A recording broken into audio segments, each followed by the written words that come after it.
Let's do it, folks. Good morning. Welcome to the Street's opening bell here from Post 35 on the floor of the NYSE. Today is Thursday, the 17th of November. This is true. Today is National Hiking Day. I love hiking. Happy hiking day to those of you who celebrate. I'm your host today, JD Durkin. Opening bell rung moments ago by General Motors CEO Mary Barra herself is here as the company launches its brand new EVs for Everyone program. You'll see GM representatives here on the floor in the next few moments. The major indexes continuing their losses from Wednesday as recession concerns resurface as the Fed signals that rate hikes are far from over. Not what investors want to hear. That's what the Fed is saying. Wall Street also continuing to react to the latest batch of retail earnings after Target showed a dismal quarter. We had news earlier in the week from the Lowe's, the Home Depots, the Walmarts of the world. Target taking a bit of a turn into a different direction. We will break that down. Speaking of breaking down important topics that you need to know, let's take a look for what's on tap for this morning's show. We talk about the state of retail and consumer behavior as retail earnings continue to trickle in. Plus, we'll dig into recent comments from the Fed as officials hint that a pause in hikes is a long way off. We had a few Fed officials already speaking this morning. We'll tell you what they said. And finally, we discussed the continuing fallout of FTX. Yes, after the company filed officially for bankruptcy. And for more on those stories and so much more on this Thursday, some people call it Friday Eve, we now bring in Martin Baccardax. Martin is our senior editor and chief markets correspondent. Martin, good morning to you. There's a whole lot of cross currents here in this economy right now for investors to wake up on a day like today to keep track of. What's top of mind for you as we kick off trading on this National Hiking Day? Happy National Hiking Day, by the way, Martin.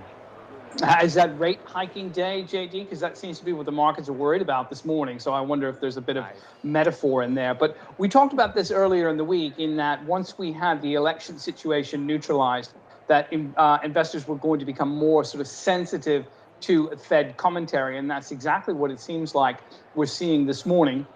James Bullard, the St. Louis Fed president, had comments this morning that suggested that the current rate with respect to the Fed funds is nowhere near the level it needs to be in order to tamp down inflation on a persistent basis. And in point of fact, he says that the rate hikes that have already been executed haven't had much effect on headline inflation. You might be right about that, but it's probably more about direction than where we are at the moment. But nonetheless, that is a hawkish set of commentary to an event in Kentucky that has really sort of exaggerated concerns about whether or not the Fed is on board with Wall Street's expectation of slower inflation dynamics going forward. Mary Daly spoke with CNBC yesterday and said as much the same thing, that we're a long way from where they need to be with respect to rate hikes. And there isn't any discussion of a pivot just yet. And it's way too soon to even talk about a pause. So I think Fed officials are back out into the field, JD, essentially trying to tame some of the wilder expectations of investors with respect to this slowing inflation, essentially warning them that whilst there is positive development on the inflation front, it will be many months before there can be a conclusion drawn as to whether we are headed in the right direction. And the Fed is digging its heels in with respect to its inflation fighting credentials. And they're essentially repeating that message this morning, saying, don't expect any great change. We are in this for the long haul, and we are determined to bring it down to target. And until we are confident that we can, these rate hikes are going to continue. That's right. James Bullard's comments included the sentence, the change in monetary policy stance appears to have had only limited effects on observed inflation. With regards there, he's referencing previous rate hikes. But market pricing, he continues to say, suggests disinflation is expected in 2023. He's certainly not the only Fed representative that's speaking. If I'm not mistaken, it's about 10 or so. That includes Jay Powell, I do want to point out. But if I'm not mistaken, Chairman Powell's event is not expected to include anything with regards to comments on monetary policy. The event was very clear to get ahead of that because obviously everyone wants to tune in. Are there other Fed officials speaking today you think that you will be closely tuned into, Martin, or that you recommend investors or our viewers consider to tune into? And Neil Kashkari, the Minnesota Fed president, is someone that I always listen to and take his words quite seriously. Former Goldman Sachs banker, he's had his time in financial markets as well as in academia, and now, of course, in public policy. So he's someone that I respect and admire for that fact, given the trajectory of his career. So I'm always interested to see what he has to say. I'll be terribly surprised if it's off message from what we're hearing over the past few days. Again, I don't necessarily think that this is the Fed being terribly concerned that it's wrong. It's more about making sure that markets don't get ahead of themselves with respect to Fed rate policy. The terminal rate is probably going to get to that 5% level sometime next year, certainly according to Fed Fund futures. And again, till we see that consistent downward trend in inflationary dynamics, we are not going to see a significant change in what the Fed is sort of telegraphing between now and that time. Now, curiously enough, JD, I was really struck by what Mary Daly said yesterday in her CNBC interview, where she talked about the fact that the Fed is actually tightening into a strong economy. We talk about recession and the potential for it next year, but the GDP Now forecasting tool used by the Atlanta Fed, which is kind of a real-time indicator of U.S. economic growth, suggests third quarter pace is about 4.4%. That's super strong. It's probably going to slow as further data comes in for the quarter and, of course, between now and the end of the year. But nonetheless, those are numbers that are a long way from recessionary, at least at present. And of course, we had stronger than expected retail sales yesterday. So the Fed has some evidence on its side to say, listen, we are not nearly as weak as the stock market is predicting. Inflation is much faster than we would like, and we are tasked with bringing it down. And we're going to do that regardless of how impatient markets may be with that responsibility. Martin, how carefully coordinated do we know or think all of these Fed representatives are as they're throughout the country? They're all holding these events. Oftentimes it's a combination of very carefully pre-written statements, but oftentimes also just question and answer. So how carefully coordinated do they need to be in terms of their messaging, I wonder, before you go out for a day like today where there's nearly a dozen of them who are making comments important to track? The important thing, I think, JD, is to remember that the messaging was agreed when the Fed governors and the members of the Open Markets Committee came together last month. And they have been reasonably consistent in the way that they have been able to sort of work out any differences that they might have. And I'm not suggesting that they do, but they can work out not only what differences they have, but what they can agree upon, and therefore how they can craft a message going forward. And I do believe that they take that responsibility quite seriously. I can look back to my experience covering the European Central Bank for a number of years out of London. And even though members of the rate setting committee there represented enormously disparate constituencies, countries from Ireland to Italy to Greece to Malta and everything else, they were still able to put those aside, to put those nationalistic concerns aside, and sing from the single collective European Central Bank hymn sheet. It's a really difficult task, much more difficult in the European context to do than here in the United States. But it was very rare that you would get a named official going against the consensus. It happens from time to time, but it's not something that markets looked for on a consistent basis. I think that's the same here in the United States. These men and women take that responsibility very seriously, and as a result, coordinating sometimes creates the image of collectivizing a message that might not necessarily be accurate. I think in this instance, it's messaging that has been agreed upon and is now essentially being reasserted. I do want to ask you about weekly jobless claims. We follow this number, especially in this cycle, very closely on Thursdays. It actually fell last week despite the surge in recent layoffs. And there have been high-profile layoffs. We've talked about the Lyfts, the Twitters, take your pick in the world of tech or beyond. What do we take away from this figure, even if it's not necessarily in line with expectations? It seems to me, JD, we're going to have to wait a long time before we understand what's happening in the labor market. There's no question about it. But when we see a fall of 4,000 in new applications and a figure of 222,000 for the weekly number, it does suggest a robust resilience in the job market that we wouldn't expect to be in place heading into the final months of the year. Certainly, there's a lot of seasonal holiday hiring, which is keeping those numbers down. Certainly, as we talked about yesterday, the tech layoffs aren't nearly as significant across the whole of the U.S. economy as they are to pockets of it, even though the optics of them are poor. And JOLTS data from the month of September still reminds us that there's about 11 million unfilled positions. So it's going to take a long time, I think, for us to understand exactly what the implications for the job market were as a result of the pandemic, how they played out in the work from home and hybrid work scenarios that followed, and where we are going forward with respect to the growth metrics that we're seeing in the United States, which are a little bit confusing, it has to be said. But ultimately, we are seeing labor market resilience, and to a degree that might be underpinning the messaging that we're getting from the Fed today, because of course, if the job market remains as solid as it has, it is only going to increase the need for wage hikes in order to match the pace of inflation, and that can be self-fulfilling in the wrong direction for the Fed's inflation ambition. I'd like to move over to housing data, which we were also expecting today from the Census Bureau, Martin. It showed new home construction, or home starts as they're called, as well as building permits dipped in October. I know a lot of people say kind of ignore the permits. Oftentimes when you talk about this, we can look at the data much more concretely in terms of housing starts, both for single and multifamily. What does this mean, this dip, and is this in line with expectation? And also, how important is this as a data point that people are tracking?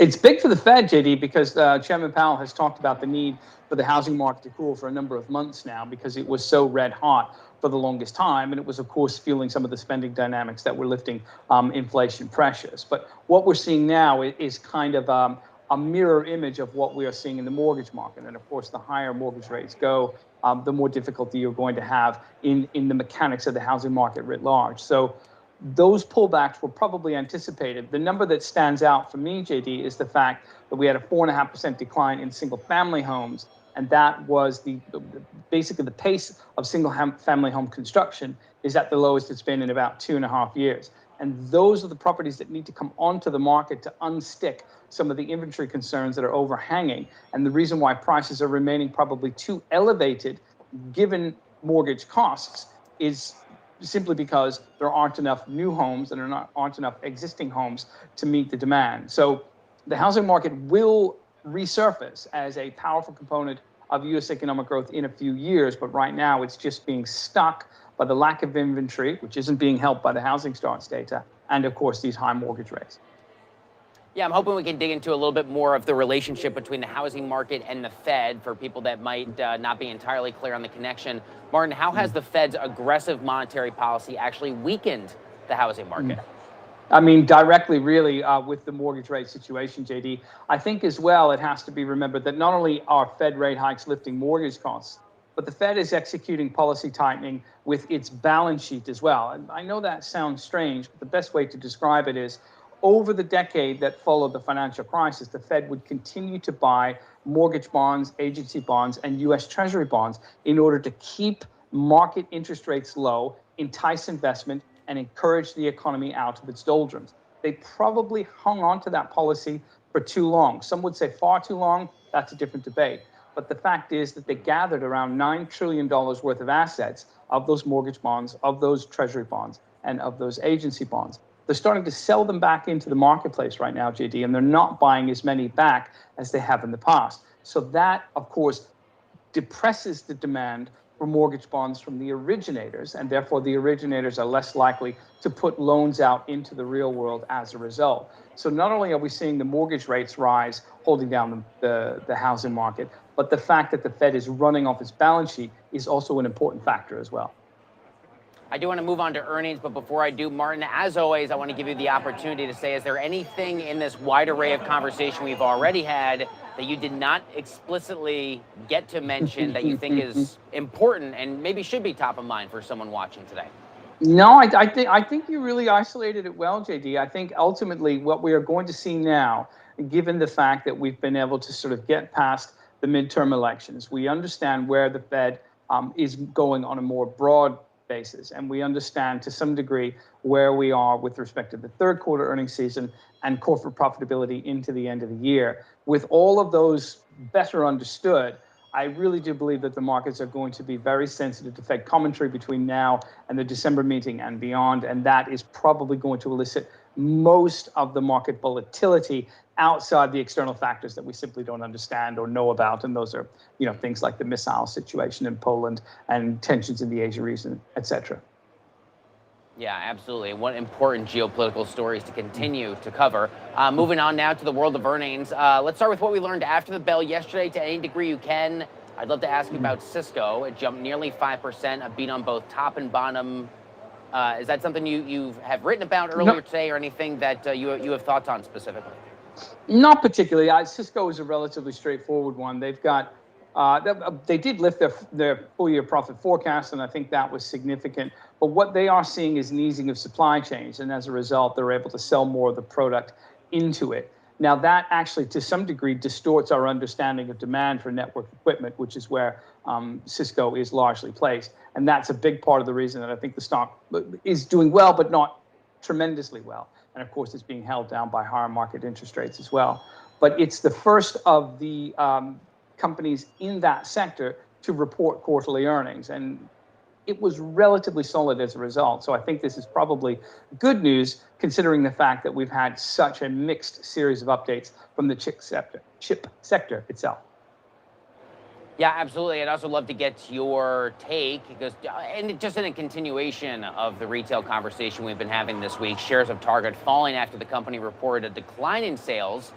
To what degree is this a surprise, Martin, given what we learned earlier in the week from Home Depot, Lowe's, and Walmart? With respect to Target? Yes. I mean, I would say ultimately what struck me maybe was the parallel that I saw with Target yesterday, and maybe what is developing after the numbers from Kohl's today, which weren't particularly good. And of course, they pulled their 2022 profit forecast as a result. In both of those situations, you are looking at companies that are that service the middle to upper middle tier of income earners in the United States. And they can be quite vulnerable to changes in the broader economic dynamic, because they will either in good times move up in terms of their shopping habits, or they will trend down searching for value as they see things become a little bit more complicated.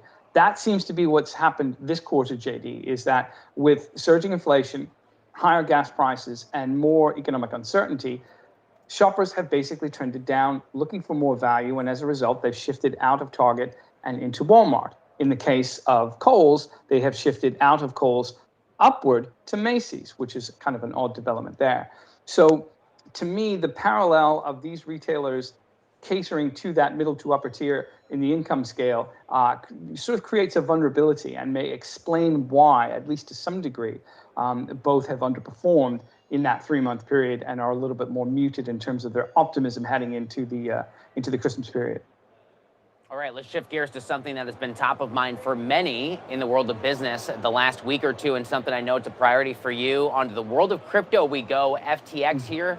Company's got a new boss, Martin. As a bankruptcy professional, John Ray takes the helm at the embattled exchange, and embattled puts it lightly. Is this company even salvageable at this point, or has the damage been done?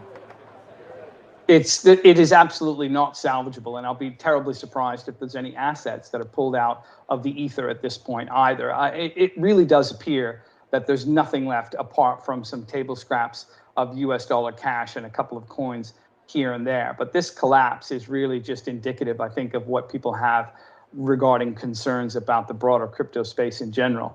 I made a commentary this morning on Twitter, which you can take or leave, but it essentially said this: the value of crypto tokens that are out there are so ephemeral that the only ones that people trust are the ones that are explicitly backed by US dollars or US Treasury assets. That tells you all you need to know about the crypto space in general, is that people don't trust the valuation, and the only thing they trust are the fiat currencies that they claim crypto is supposed to replace. That is just a paradoxical situation that I think reared its head in the FTX collapse, and it's going to be so in the crypto space in the months and indeed years ahead. But what we heard in filings this morning from John Ray, who has, of course, been tasked with sort of pulling out any assets that he possibly can from this bankruptcy, is that Sam Bankman-Fried and his close friends ran the company with a complete lack of control, with no financial trust, with no security safeguards in place, and with poor bookkeeping and essentially poor corporate governance writ large. He called it a close-knit group of people that were potentially compromised. They were unsophisticated, they were young, and they were simply naive to the risks that they were taking. Some of the filings also indicate things even more nefarious, JD, about potentially using some customer money to lend to the hedge fund, which then lent back to executives at FTX, which would be tantamount to theft of customer money. Again, it's going to be extraordinarily difficult to extract any of that money back because it seems to have disappeared completely, to some degree into lavish purchases such as homes and other things, and to other degrees just into bets that sort of levered into the crypto space, which aren't going to yield anything because of what we spoke about earlier. The value of those coins just seems to be ephemeral. And again, unless they're backed against US dollars, they can change in a heartbeat. You know, for all the conversation that we had about what will or what the lame duck Congress will or won't be able to do, one thing it is doing is holding what I'm sure will be a must-watch congressional hearing, assuming Sam Bankman-Fried shows up. He's expected to. We're talking, of course, about the House Financial Services Committee. Maxine Waters and Patrick McHenry here, the respective Democratic and Republican leaders on that committee. Give me your sense. You've watched these hearings before. You've watched Chairwoman Waters go at it with the Robinhood CEO, with other big tech executives. And here, at least while Democrats still have the gavel in the House for at least a few more weeks, looking to claim their pound of flesh, which I assume members from both parties will want to do, assuming Mr. Bankman-Fried actually shows up to the Hill. That's the disappointing aspect of it all, JD, is that we know we are going to have these dog and pony shows with regards to House Financial Services Committee meetings, which of course will be televised, and of course they'll be televised in the districts of the lawmakers in question, and they'll be asked, whoever does turn up to take questions from the panel will be grilled, they'll be yelled at, they'll be lectured, and all the rest of it. But the last time I checked, JD, lawmakers make laws. So it's very difficult for me to understand how Financial Services Committee members can bring people in to testify and ask them why there isn't regulation when the lawmakers are the ones who are supposed to have demanded regulation in the first place.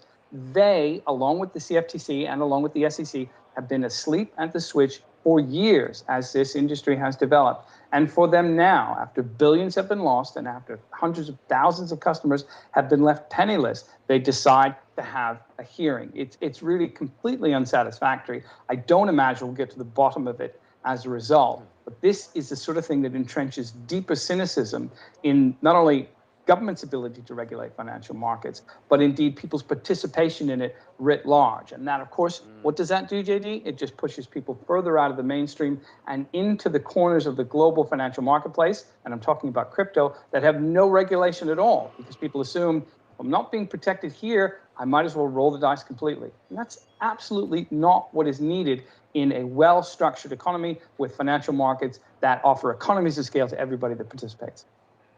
Yeah, I think on the one hand, it gives lawmakers an easy answer to the question, all right, well, I've seen the headlines everywhere on the evening news. What is Congress doing about it, right? So now there's at least a short answer. What is going to be fascinating for me to watch is going to be the knowledge disconnect between members on the panel, I mean, Democrats and Republicans, because this always happens when you have a tech CEO in there, and especially for something as in the weeds that such a statistically small percentage of the American population really understand, like the real intricacies of the blockchain or crypto technology, or even what happened here. There are going to be more than a few head-scratching moments that come as lawmakers ask their questions, really showing the disconnect between how much they actually know about it versus how much they probably should know about it. But it'll be very revealing to see how well prepared they are, especially after the election. Any concern here with regards to this metastasizing to other big names? Who else is now kind of starting to look over their shoulder after everything with FTX? Because a lot of other names are starting to make their way into the headlines. Yeah, there's no doubt about that. I mean, ultimately, I think there's going to be questions about the amount of leverage that was put into the marketplace, not only through FTX, but through other exchanges and indeed the industry writ large, and how or if that could take down some other players. It's all at the moment so opaque as to be pretty much beyond comprehension. But we are seeing other names like Gemini, which is adjunct to the company that's run by the Winklevoss brothers, Cameron and Tyler. We're also seeing concerns about some of the coins that were issued by Binance or however it's pronounced. And indeed, there's just questions about whether the probity of activity is as advertised. In other words, a lot of the people that run and have participated in companies at the leading edge of the crypto space have said that they are doing so as a result of kind of a broader altruism, as a way to bring investors out of the Wall Street controlled financial world and into a new one. And collapse after collapse after collapse is challenging that thesis in an incredible way right now. And the truth is, JD, we don't know what the blowback is going to be, and we don't know if it's going to spill over into regulated markets as well. I do believe it's a component of market volatility right now, and by that I mean in stocks and bonds and currencies and other things. And I don't know if it will be the kind of sort of reverberation that we saw post-Lehman or post-Bear or anything like that. But it will be significant, and it will be revealing is probably the best description. Yeah, no, I appreciate that context. Okay, move on. Time to move on to our rapid fire section with the remaining minutes in the show this morning. First up, let's talk Nvidia and that company's last bit of earnings news. Good, but not great. What are we to make here, Martin? Yeah, good but not great, I think, is a better way to put it. They had solid gains in their data center business, and that's, of course, the semiconductors and the computer chips that drive these data centers that are, of course, an increasing component of companies all over the world. They're expanding them with respect to AI technology to better understand the data that they have and to leverage it to grow the businesses even further. So that's been, if not recession resistant, at least certainly resilient, and it's been an important component of growth for Nvidia. But they also have a big component of their earnings through the gaming sector, and those are chips that are used not only in video game development, JD, but also, curiously, in cryptocurrency mining. The chips are really useful for the miners that work in that Bitcoin space. And of course, when it slows down, demand slows for those chips as well. So the gaming sector was quite weak. Data center was quite strong. And their fourth quarter outlook was pretty much in line with what the street had anticipated. This is a company, in my view, JD, that has a lot of trust from investors and a lot of trust from people who watch the sector as well. So what it says is quite important. And I was struck by the cautiously optimistic tone for a company that is still navigating a lot of challenges in gaming, in the global economy, and of course in high-tech export restrictions to China as well. All right, number two is Macy's expecting a happy holiday season. Many people want to know. What say you? This one surprised me, and positively so. They were able to beat the street significantly on their bottom line earnings, even though they came down markedly from last year. Essentially, what we're seeing, JD, is the fact that they were able to drive customers into higher end purchases. I guess we don't always associate Macy's with dealing with the higher level clientele, but that seems to be the case as its image is being almost remanaged, if you will, under CEO Jeff Gennette. So the numbers there were solid, and they actually boosted their full year profit forecast as a result.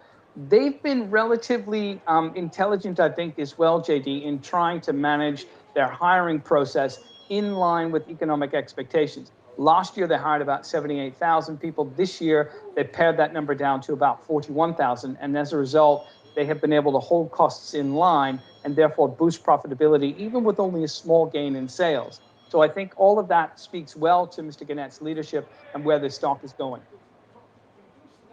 All right, on to number three we go. Is Elon Musk preparing to name his successor as the CEO of... I left it blank there. Tesla. I could have gone any number of ways for companies. What are we looking at? This is the best thing about court testimony, JD, is it's under oath. So when people are asked questions, they have to be truthful or they're in a great deal of trouble. So essentially, there's a court case going on right now in Delaware in which a very small... Yep, Martin, give me 1 second. Just do a quick restart for me here, my friend. You got me? We lost you there for just a sec. I'm still here if you are. There we go. I got you again. Yep. Go. Oh, good. So yes, there's a court case in Delaware right now where a small shareholder in Tesla is challenging the pay package that was agreed between Elon Musk and the board in 2018. Essentially, with stock options and some other performance metrics, he stands to earn about $56 billion. That would make him the highest salaried employee in human history. And the shareholder is basically saying, look, we have to consider this because we haven't seen anything like it in the past. And of course, Mr. Musk is running 3 or 4 different companies at the same time. Now, he hadn't purchased Twitter when this lawsuit began, but of course, it comes at a very convenient time for this shareholders' argument. So in testimony last night, James Murdoch, who sits on the board of directors of Tesla, said that yes, there has been a person identified as the potential new CEO of the company, if indeed Mr. Musk were to walk away or decide to focus his attentions permanently elsewhere. They didn't say who the person was, but I think the fact that it's even under discussion is significant enough for the company. Mr. Musk himself has said that he's going to devote a lot of time to Twitter right now, but that will fade as he gets it back on its feet. And of course, he actually says flippantly that he doesn't want to be CEO of any company, even though he has that title for 4 different ones at the present time. So all of this really just rolls together the increasing challenge that he faces in keeping Tesla on the road. Its shares are down 50% from when he made his ambitions for Twitter public in April, and getting Twitter to a point where he can stop talking about bankruptcy. That's going to challenge even the most talented people in the world, in even the best of circumstances. He's trying to do that in a downturning economy. We are all going to watch with interest. We certainly will. Fourth and finally, Britain's new budget. Is more pain on the way? Eye-watering pain, I think, is how it's going to be described, JD. They're talking about £55 billion worth of tax increases and spending cuts over the coming years in order to try to steady the ship and to try to undo the damage of the disastrous budget statement of former Prime Minister Liz Truss, which of course led to her resignation in September. Jeremy Hunt is the finance minister of Britain. He's seen as a steady hand, but someone who was also supportive of the decision to leave the European Union in 2016, which is a big part of the reason the economy is on this downward spiral. In fact, they say it's going to contract even more deeply than anticipated. The recession is going to be long and indeed deep. And a nonpartisan committee which advises the government says that these are the biggest declines in living standards as a result of the downward trajectory in growth and the spike in inflation since records began. And we're talking about the highest tax burden in Britain since the Second World War. So these are numbers that are historically beyond significance in some ways, and just indicate exactly how difficult a challenge it's going to be for Britain to manage its Brexit ambitions while also existing in an economy that is slowing down, and inflation, which we found out earlier this week, JD, is riding at 11.1%, the highest in 41 years. That's 11.1, you said? That's correct, right? Indeed. Yeah. Wow, unbelievable. It's staggering. That's going to do it for the show. Yeah, 4-decade high, 40-year high. Real quick before we go, Tennessee at Green Bay. Who do you like Thursday Night Football? Come on. You know what? It's interesting, JD, in the way that NFL teams have been heading to the run in order to try and neutralize some of the smaller defenses they're facing. So I'll watch for Derrick Henry to get the ball a lot tonight and just probably go straight up the middle and test whatever they have on the defending side for Green Bay. Yeah, that guy's pretty good, Derrick Henry. He's going to he's not bad. He's going to piece together a nice little career. Yeah. He's an incredible and absolutely incredible athlete. He really is a historic. Also makes me very proud as a New York Giants fan to look at both those teams and be like, oh, Giants beat both of them this year. What a great feeling as a fan, especially when you didn't think that's what the season was going to bring. We've got. You're a Giants fan? I didn't know that, JD. You think you'd mention that? I've never mentioned it. Yeah, I haven't casually mentioned. I've got a massive Giants tattoo on my chest under the suit, practically. The great Martin Baccardax. Thank you, my friend. We get to do this tomorrow for a special Friday edition of the show, and I'm looking forward to it. Thanks, JD. Thanks, man. Okay, that's going to do it for the market open here from the floor of the NYSE. Stick with TheStreet.com for more on this and all of the major market stories that matter to you, and we will see you tomorrow.